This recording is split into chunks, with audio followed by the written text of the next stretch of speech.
मुंबईच्या माहीम भागात नुकतीच एक इमारत कोसळून 20 नागरिकांचा बळी गेला। आता औरंगाबाद महापालिकेने शहरात माहीमच्या घटनेची पुनरावृत्ती होऊ नये म्हणून उपाययोजना करायला सुरुवात केली आहे। शहरातील धोकादायक इमारती सील करायला सुरुवात केली आहे। आज पहिल्याच दिवशी जवळपास धोकादायक 20 इमारतींना महापालिकेने सील केलं। ही मोहीम पुढचे 15 दिवस सुरू राहील।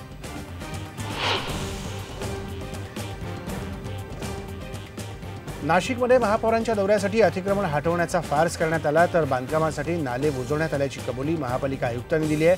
पहिल्याच पावसात सरस्वती नाल्याचं पाणी नाशिकच्या सराफ बाजारात घुसलं होतं।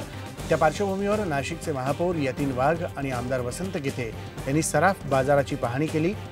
हा दौरा होणार म्हणून सराफ बाजारातलं अतिक्रमण तात्पुरतं उठवण्यात आलं आहे। सराफ बाजारातलं अतिक्रमण आणि पावसाळी कामांचा उडालेला फज्जा याबाबत नागरिकांनी यावेळी त्यांच्या तक्रारी मांडल्या।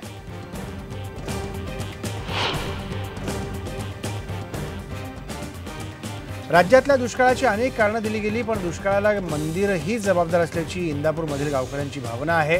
इंदापूर पळस गावात 4 दशकांपूर्वीच पळसनाथाचं मंदिर आहे। उजनी धरण बांधण्यात आलं तेव्हा पळसनाथाचं मंदिर पाण्याखाली गेलं। हे मंदिर पाण्याच्या बाहेर आलं की गावात दुष्काळ येतो आणि मंदिर पाण्यात असेल तर गावात सुकाळ असतो, अशी लोकभावना आहे।